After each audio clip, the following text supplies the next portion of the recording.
Right, guys, welcome back to the channel. And as you can see, today we have a very special guest with us, a fellow content creator, but also an expert in martial arts, specifically Aikido, if I'm not mistaken. Alexander, or we can call you Alex. Thank you for coming to the channel. How are you today? Thank you, TJ, and thank you for inviting me on today. I'm very well, thank you. And yeah, it's great to be here. I'm looking forward to this discussion.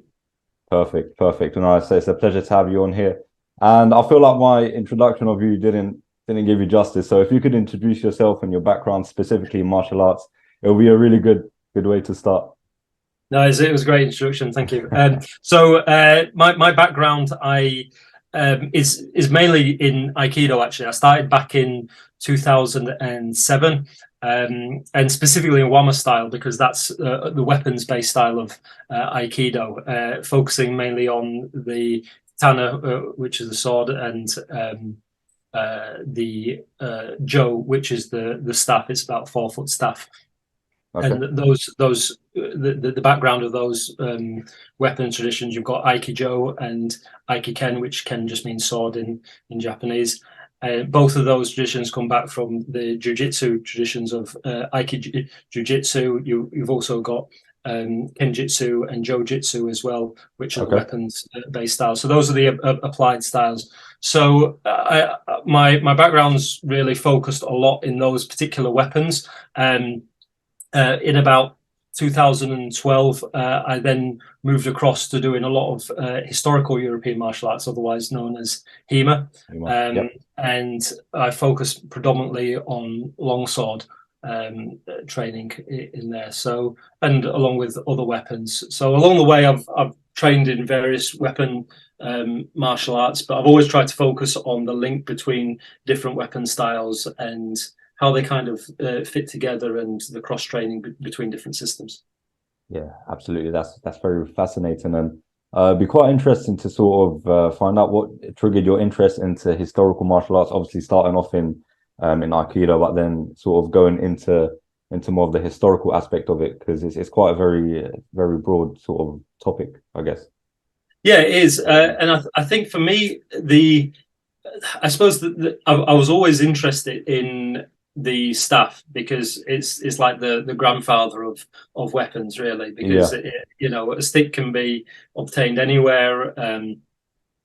Generally speaking, if you remember as a kid, if you've got access to any sticks, you'll be playing with them. It's something that I think it's just innate in us to swing a stick around. So I think even before I was introduced to Aikido or weapons-based martial arts, I had that interest anyway.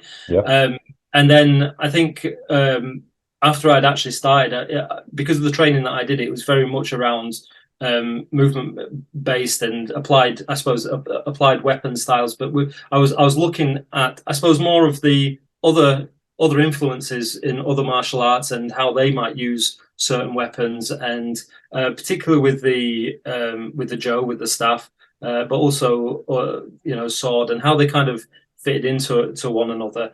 I was actually introduced to, I suppose my interest in HEMA actually began with clubs as well, because club swinging, which I don't know if you've heard of British military club swinging. No, I haven't, and actually. That's a style of something that the British military adopted during the sort of early late 1800s, early 1900s. Okay. And it was when they were over in India, they saw a lot of people from the subcontinent actually using clubs to train with. And what they found is actually this helps with sword techniques such as saber, because you'd be using these sort of circular movements to swing the club, and it helped with things such as grip strength, just overall strength and dexterity, that type of thing.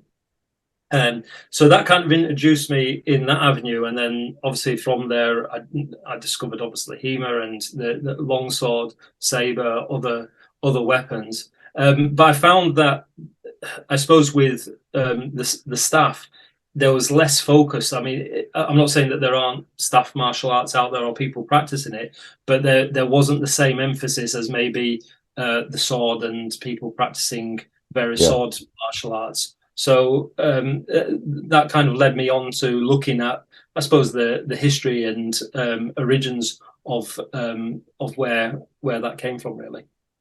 Interesting, interesting. And I think that leads us nicely into the topic of the origins. Firstly, thanks for giving us that background. It's very interesting. So in terms of origins of stick fighting, or as they call it, tahtib, I believe, tahtib. Yes. Yeah. So, for example, I know in Algeria there's something called metrig, which is a form of stick fighting. But then Yes. if you look at all of the different the different countries in that region, North Africa, the Arab world, and even southern Italy, like Sicily, there seems to be a form of stick fighting which you can draw similarities. And it's actually quite interesting to see how it traveled and if it traveled and where it started from and how it evolved in these regions. So it'll be great to sort of hear your insight on that as well. So yeah, so tahtib, as you said, that's I suppose the word that's commonly used or associated with stick fighting. That's Yeah. originated in Egypt, and this I think the earliest evidence is going back to about 2500 BC, and Wow. there's various hieroglyphs in various archaeological sites showing the use of the staff, and that could range from anywhere, I think, from about 4 foot in length, sometimes a bit smaller as well. But not just the staff; it was also archery as well and wrestling. So those were common things that were depicted, and I think it was used mainly. Well, it was. I think a lot of this was from a military perspective, but also the stick was also used amongst people from a self-defense aspect as well, I guess, because not everyone could afford a sword or Yeah. other weapons. The So stick was more accessible. exactly, yeah, Yeah. Yeah. it was more accessible. So quite often a stick would be utilized, and various lengths, anything from a short stick that you could just maneuver with one hand, from anything from a long stick, which is more like a spear. And the other thing you've got to remember, historically, the spear is one of the most important weapons as well. So understanding how to use a stick, it could translate to either using a spear, or it could translate to using a sword, and you could kind of use it as a multi-faceted weapon, if you like, where you could actually train different skills, if you like, depending on what you're utilizing as, and the Yeah. length and all these various other aspects. So yeah, I think in terms of, I think, how it spread. Obviously, we know those origins that are there in Egypt, but I think across North Africa, I think there is, as you mentioned, in I think in Algeria, they have their version of stick fighting, which again it looks less. Well, the stick is slightly shorter than what they use in Taktib, but still it's that same sort of similar sort of movements. The only difference I'd say is with Tahtib, I think over time it is moved from or evolved from being something that's more focused on applied combat or military use to a type of dance, really, and it's more the artistic form that's really taking place now. I know there is a modern style that they've tried to introduce now, which is looking more at the application, but I suppose from a historical aspect, it's kind of evolved that way. And if you have a look at various videos of it being practiced nowadays, you will see it's very much more about the performance than an actual. Yeah. They're very sort of martial synchronized with application. each other when they. Yeah, so it's all synchronized. There's you're not really looking to hit the other person or anything. Exactly. There's much more emphasis on, and as well there's the music as well that plays along with it. So it's the kind of coordination with the Okay. music, a bit like I suppose how you see with in South Africa, South America, you have capoeira, where that's the way that martial arts practiced is practiced in sync with music, but then you've also got the applied style, and you've also got the actual, just I suppose, the performance aspect as well. So I think the there is that aspect. But when you kind of start to move across North Africa and you have places like Algeria, they're starting to look more at the application, and I think that's kind of been retained somewhat, where it looks a little bit more combative in their application. Okay, very interesting. And just sort of a question about the using this stick fighting in Aikido. I'm guessing that's pure combative for combative purposes rather than, let's say, artistic or. Well, actually, so from the Aikido aspect, a lot of Aikido is actually, I suppose it depends on who you speak to as well about this, but Yeah. there are different people teach it differently. Some people teach the weapons purely to understand the body techniques, because there's a lot of with the origins of the weapons. They were actually because there's a lot of styles of Aikido that actually don't disregard the weapons. They only focus on the body techniques. Okay. But the origins of the body techniques come from the grappling aspect. With, say, if you've got a sword or a staff, and you're actually coming to some bind with the person and you're looking to disarm that person. Okay. That's kind of where a lot of those techniques come from. Now, in terms of Aikido, a lot of the practice of that is actually more about understanding your body movement and how you can apply it with other various martial art techniques. There isn't actually although there is a style of Aikido called Tamiki Aikido, which is kind of like a competition style with a knife, and they do various knife fighting. In terms of sparring, things like this, there isn't that aspect. And generally, this is something that you'll find with various weapon styles that are focused around the staff. There isn't that many that actually introduce I suppose, full contact sparring.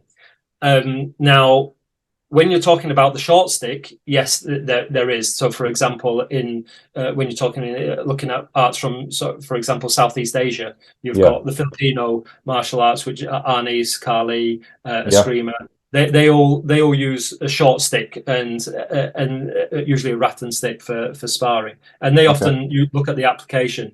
Whereas as soon as you start getting, the longer you get, the more you've got to consider there's a lot more force and inertia that you can get into that strike. So then you've got the safety aspect to also think about. So that obviously you couldn't do it with, for example, an oat stick or something that that's got a heavy weight to it. You have to really use rattan for it to be or to apply it in a sort of combative way. So I suppose the way that I teach it, we have a look at trying to apply it from that sort of combative sense, but from a traditional sense in Aikido, they don't really address that.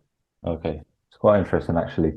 And going back to our topic about stick fighting in the region of North Africa and specifically the Middle East, I think we could say there's been a big religious influence on it as well, right? So as we know, after the Prophet Muhammad, peace be upon him, established Islam in Arabia and then it's spread throughout the region, there was a lot of emphasis from the tradition of the Prophet on fighting and keeping fit. And it was regarded as a sunnah of the Prophet Muhammad, of course. And I think I was once reading, and I think you sent me that paper about how something emerged, which was called Ali's stick, which was a form of stick fighting, and it referred to Imam Ali ibn Abi Talib alayhi salam, who was the greatest warrior of Islam and won many battles for the Muslims. So I guess that sort of religious influence on stick fighting took shape, and then it started to develop from then.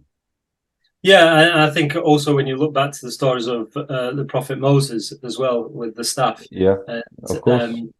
There's various traditions, and like you say, that martial arts is something that was very heavily sort of encouraged from I suppose from keeping fit to also actually having those skills, those combative skills as well. So yeah, I think that's definitely something that's helped that carry through and spread, and with the knowledge of other knowledge that spread throughout the empire. I think that is the martial arts in general. I think that's another thing that's obviously spread. And with stick fighting, the other thing to remember, as I mentioned, the skills kind of do transition from one weapon to another. But it's also very, as we said, it's a cheap tool that you can get a hold of, and it can easily be utilized as a sword.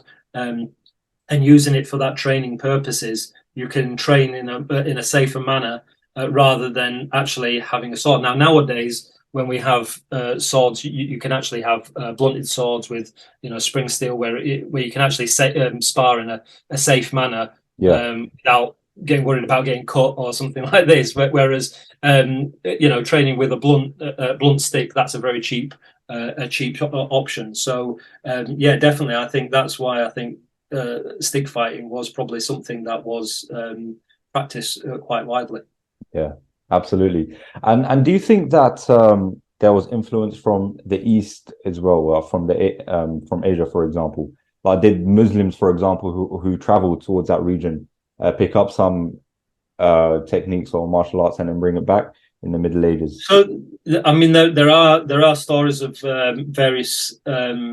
Obviously, the Muslims reached as far as China, and so there's a lot of Chinese martial arts as well. Obviously, as we know it as wushu now, but obviously the use of the long staff in Chinese martial arts.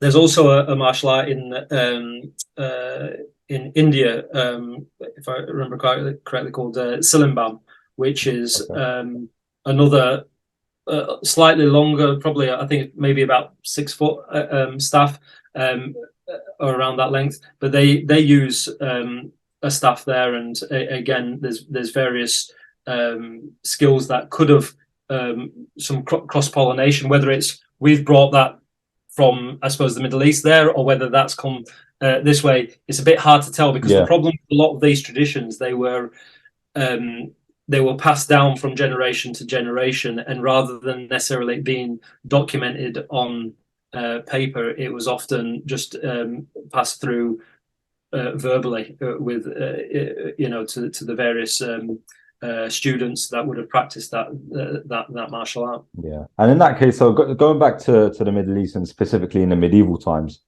I think we could argue that Furussiya developed, and then that's when stick fighting and sword fighting really started to take shape. And when we talk about Furussiya, as you know, it's something that started to develop in the Abbasid era.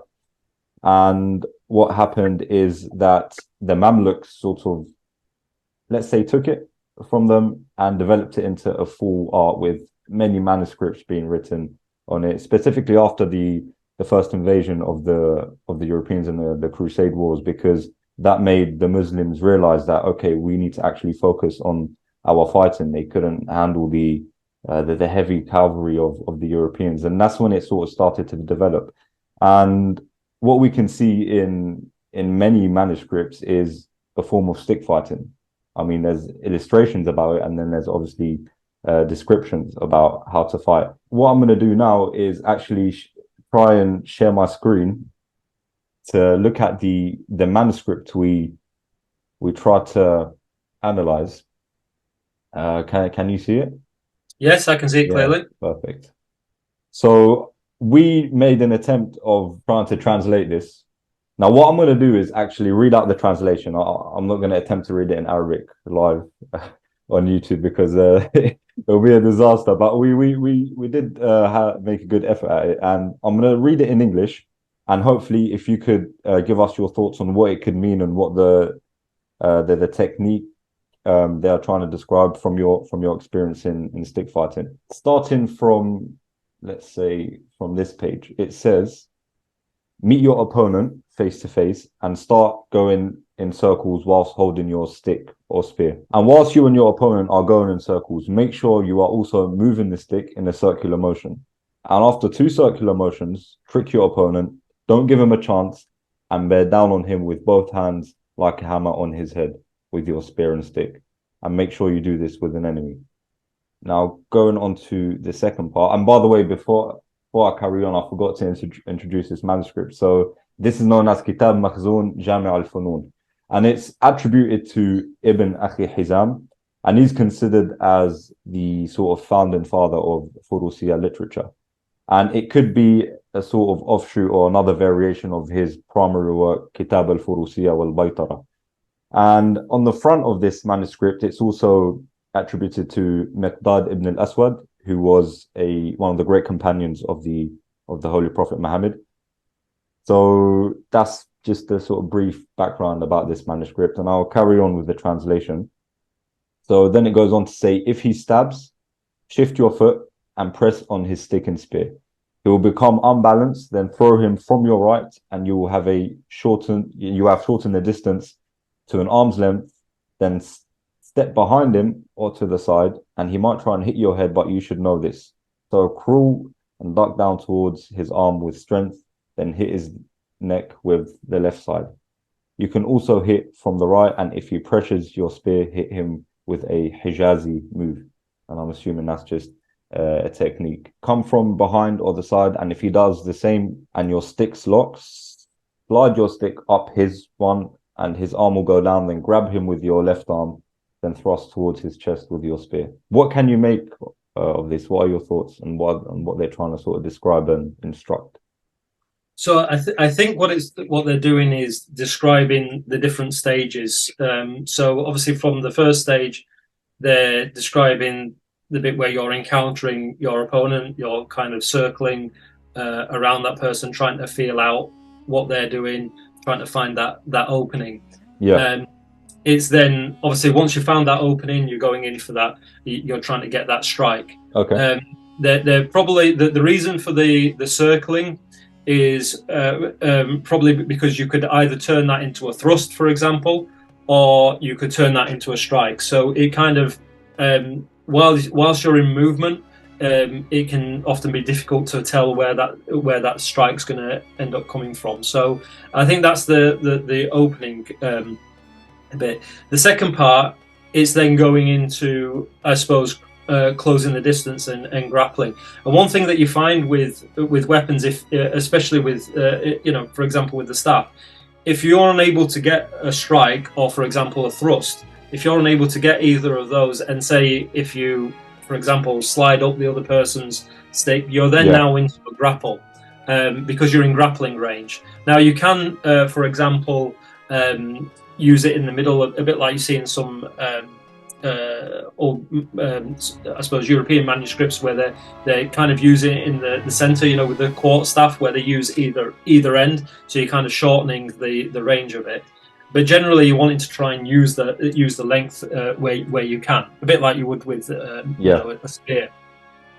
So I think the second part is about closing that distance. I think probably what's happening is you're deflecting, or I think it says presses the stick away, and then it's going into a grapple. So I think what's happening is this arm is going over the person, and then you're stepping behind that person, because I think, is it to the side or behind?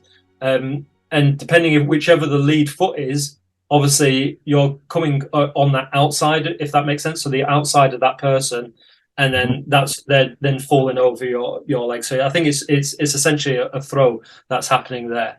Now I think what's happening with that description, where it's talking about going under the arm, I think is giving you variations of, well, what would happen if that person does something to counter it. So for example, if you're going to throw that person and that person sticks their hand in your face or does something like this, then you duck under, and then you take go from underneath their body, and then you do the same thing from underneath the body. So I think that's what's happening. It's giving you different stages of what would happen once you get into that bind, or once you get into a grappling range with the other person. Perfect. Now that's a sort of great explanation. It kind of really does put it into context. So one thing that I just wanted to point out with the illustrations, if you have a look at how the grips are, and in terms of the body positioning and everything, I think we need to kind of also take into consideration the I suppose the level of accuracy when it comes to actually I suppose the way that the illustrations are done. So if you have a look at the figure on the right hand side, so this one, this one, okay. If you have a look at where the head's pointing and the way that the feet are pointing, it kind of gives the illusion that the person is actually holding the stick behind their back. I've got a stick here. I'll show you what I mean. It kind of looks like they're holding it like this sort of grip. Does that make sense? Okay. Because the way that the body's actually Yeah. facing. Yeah, But and the sticks behind the body, clearly. yeah, but I don't think that's the case. I think it's actually that the person's holding it here, but they're it just to show the face, they kind of turned the face around and it looks like the body's facing the other way, but really the body should be facing the opposite way. But I think it's just down to at that point when you have a look at some of the illustrations in a lot of these old manuscripts at the time, the things such as perspective, and having all these sort of details aren't really there. So I don't think we can always necessarily go by the way that they're holding things, if that makes sense. Like, for example, even the one on the left hand side, if you have a look at the grip that he's holding it. I'll do it in inverse so you can see my hands. But he's holding it like this. But if you have a look at the way that the hand's showing, it's more around this way. Does that make sense? But I think it's just because of the detail. They can't really detail the fingers and things like this. It looks like it's showing the back of the hand, which would be a really weird way to hold it like this, because the arm's actually coming up underneath it like that. So I think there's some of these details which, because I've had to play around with some of these positions, some of them potentially might work, but I think when you go along through the rest of the manuscript, there's some which just wouldn't be viable. But I think it's because of the way that it's just been drawn. Okay. So in that instance, it would be sort of difficult to try and accurately, let's say, reenact what they're trying to illustrate just based on the drawings, right? Because from your experience, the way they're even holding the sticks seems to be a bit awkward, and it's not even the best stance to start off with before fighting. Yeah, I think especially I think there's a combination of things, because even the range that they're in together as well, because you've got to bear in mind there's a limited space that they're having to illustrate this on. Even when you have a look at some of the other later drawings, it's kind of showing a person who's upside down, and it doesn't, because of the perspective, you can't really, they can't draw the perspective, so it looks like another person's upside down. It doesn't, but to fit it on the page, you've got to remember, if you're using two long sticks, they're going to be further apart, and then they're going to engage. So I think this is kind of showing it in the best way that they could possibly do. So it'd be hard to purely go off this. The same goes for, a lot of the European manuscripts as well. Some of them are quite detailed. It depends on the time period of when it was, how skilled the illustrator is as well. There's all these sort of factors that play into it. Yeah, absolutely. And it's seen, as you mentioned, sort of the other illustrations that is exactly in the same manuscript we're looking at. I'm actually going to bring another one up, which is another sort of variation of this of stick fighting, but on horseback. And I mean, just by simply looking at it, can you already figure out the sort of, let's say, mistakes from the illustration? Yeah, I think it's again, if you have a look at the way that the horses are, you're not on a sort of a level, if that makes sense. The one on the right is kind of at this angle. I think it's just trying to illustrate a point of what's happening. I think the one on the right was potentially going for a strike, whereas the one on the left is going for that thrust. So I think you've just got to kind of just take the overall theme of what's going on, rather than looking at the minute details of what's because some of the details aren't actually necessarily going to be accurate, just because of how difficult it might be to show that, if that makes sense. Yeah, absolutely. And in terms of them using the stick to train, now, would this just purely be based on stick fighting, or do you think they're trying to translate this into sword fighting, but only practicing with a stick? Well, I think I think with something like this, Yeah. The stick fighting here, it's probably showing it how you could apply it with a spear, for example, Okay. or a lance. They're looking at or any sort of pole arm with a spike on. Essentially, they're showing it from that perspective. Some of the other ones that relate to the sword, you've got further on, which are the shorter sticks, and I think they're more applicable.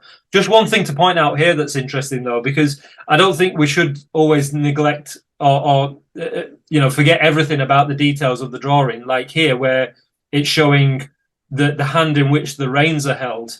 If you have a look, it's always on the hand that's in the middle. Now, the reason I'd say that is because the hand in the middle is usually the the control, or if you're pivoting, this hand tends to stay more stable than the sort of the backhand. So, for example, if you're moving around or you're thrusting, this hand can stay stable, where the other hand tends to move around because you're kind of winding. If you think of think of the leverage that you create, this hand can move, say, forward and backwards, whereas Okay. the other hand stays more stable. A bit like if you play pool, when you play pool, you Yeah. use your backhand to kind of cue.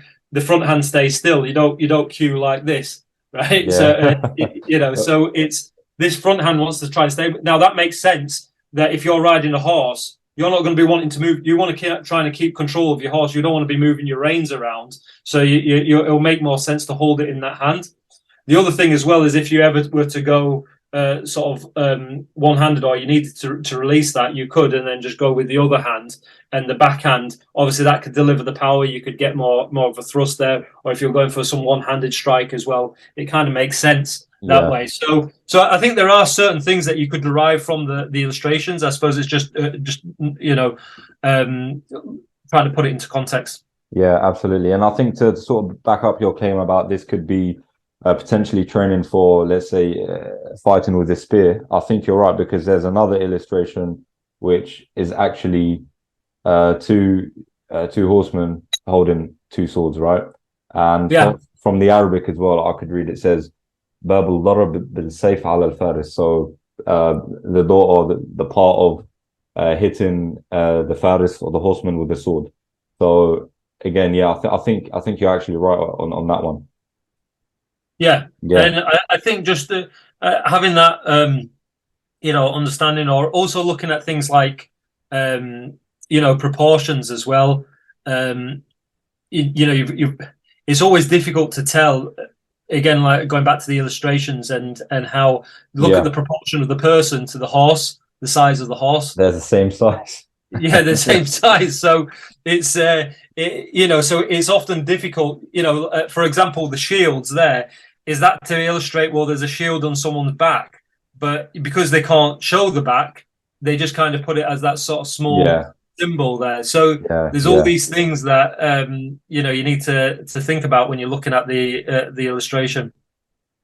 Absolutely. And I think this they drew it obviously just to give you a sort of brief idea, but in the actual body of the text, that's when you could really sort of understand what they're trying to tell you. Yeah. Perfect.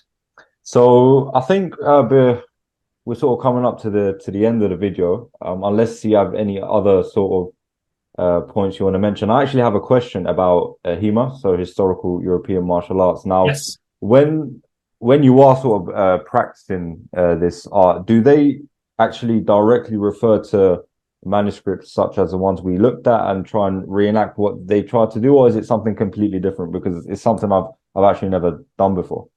Yeah, so and that's something that's quite interesting about HEMA, where there isn't really the same emphasis done with, I suppose, whether you call it Middle Eastern or Arab or Islamic martial arts, where you have those scriptures where people are actually looking specifically at them and then breaking them down.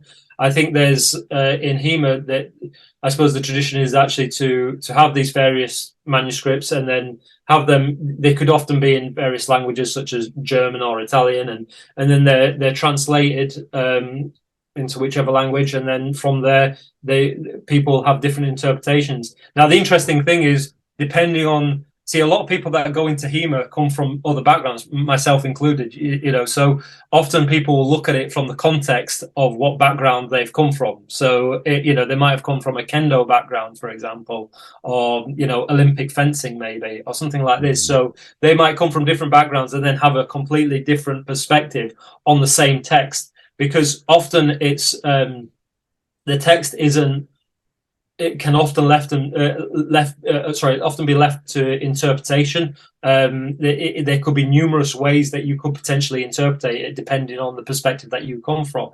Yeah. And I think probably a lot of the times the script is more there. I imagine it was probably more there as like notes from if to give you a prompt. So if you already know something. And I'm going based on, for example, the my background with Aikido.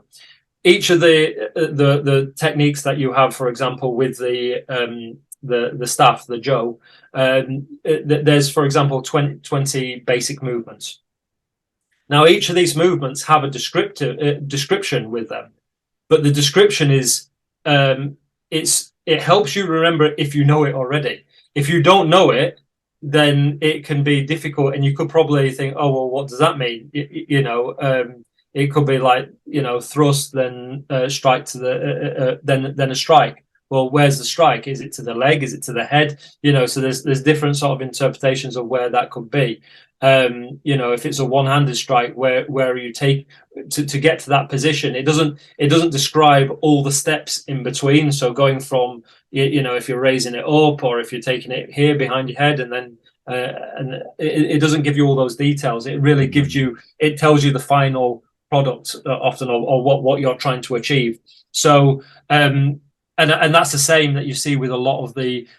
Some manuscripts give you a lot of detail, some less so. So it's but in terms of, I think with the stuff, there's less emphasis on that with a lot of the HEMA that I've seen. There is some obviously existing traditions in Spain, and in Portugal they've got Jogo de Pau. Apologize to anyone Portuguese if I've messed that pronunciation up wrong, but they've got Jogo de Pau there, and something similar in Spain as well. It's got a similar name from the Canaries. I think it's originated in the Canaries. That goes back to about the 15th century, I think. So there's and funnily enough, they've got a lot of similarities with what we've seen in Tatib. So there's the way that they use it. It's not so much like you would see, for example, in other parts of Europe where they use a quartz staff in a different manner, maybe from the center. They tend to use it in a similar way, where it's constantly moving, and they tend to use it holding it from the end. So it is interesting when you have a look at it all. Okay, absolutely. And I mean, seeing as you mentioned that, for example, Spain could have, or stick fighting in Spain could have some influence from Tahtib. It could even potentially be linked to, let's say, the Arab and the Muslim empires reaching to south of Spain, Cordoba or Andalus, as it's well known. So could this be a route of one of the routes it sort of reached to Spain and influenced it? Well, possibly. I think the origins of Joggers of Power, I don't think that they've actually they know the origins of that. To my knowledge, it's quite obscure then. Yeah, it's quite obscure. I think in terms of the other the Spanish equivalent, I think that goes back to the Canaries. My history isn't great, so I'm not sure if how far, I suppose, with the Islamic Empire, if we actually stretched all the way to the Canary Islands. But that would be interesting to know. But I think there is that possibility. If you have a look at in Sicily, they've got a style of stick fighting. Again, looks very similar. Sicily, not too far from Algeria, as we were talking about earlier. And again, they all look very similar in their approach to stick fighting. So it's a strong possibility if at that period in time, if there was a lot of emphasis on stick fighting, that tradition's carried on, and then just went. It's just carried on through the centuries, really. So it is possible. Absolutely, and hopefully we could potentially do future videos about those and trying to discover the roots and how it traveled in these specific areas. Yeah, I Yeah, definitely think yeah, it'd yeah, be, there's plenty of avenues to have a look at, yeah, you know, where the history is with some of this, and I think especially with some of these manuscripts like we've just gone through now, there's a lot of work that hasn't really been done in terms of having a look at those and breaking them down in the same way that a lot of the European manuscripts have been broken down and actually really analysed thoroughly. And I think a lot of that could be done with the Islamic literature. definitely, definitely. Hopefully, we could make an attempt at it. Uh, so yeah, I think one last thing for sort of general advice for anyone who wants to get into HEMA or Aikido or general historical fighting. What would your advice be for someone who wants to get into that? Well, if someone wants to get into it, I would say if you're interested in swords, you know, any sort of medieval fighting, that type of Yeah, thing, have a look for HEMA clubs around you. Type in HEMA or Historical European Martial Arts. I think there's plenty across not just the UK. I think you know, internationally, there's. I mean, I was in Malaysia a few months back, and I visited the HEMA club there. So they've reached all over the world. So I'm sure wherever someone's based, they'll be able to find a HEMA club. There are other uh, you know, martial arts that do look at yeah, weapons sparring, that type of thing. In terms of Aikido, if someone was more interested in that, say if they weren't interested in the sparring aspect, then I would say perhaps look at something like Aikido, especially if you're interested in Japanese weapons. I'd look at Iwama style Aikido. But if anyone's in the Yorkshire region, they're more than welcome to visit me if they fancied doing a bit of weapons or having a go at weapons sparring. Anyone's more than welcome. perfect, perfect. Well, thank you so much, Alex. It's been a pleasure and such a fascinating discussion and insight into this. Hopefully, this won't be the last time to welcome you on the channel. We could definitely try and do future videos about these topics. And by the way, guys, I'll leave the link to Alex's YouTube channel in the description. So do make sure you go onto this channel, check out his content. Really, really, really cool. And make sure you subscribe. And I'll also leave a link to, I believe you do Aikido classes as well, right? Yeah, Yeah, I do. Well, actually, I do both. I do traditional Aikido classes, but also I do a mixed weapons class as well. So that's kind of, I suppose, looking at the more applied side of weapon sparring, that type of thing. So yeah. perfect. So in that case, if you're up north in Yorkshire and you want to learn, that's the place to go. Thank you very much, TJ. Perfect. All right, Alex. Hopefully I'll see you soon. Take care. Thanks. It's been a pleasure. Bye bye.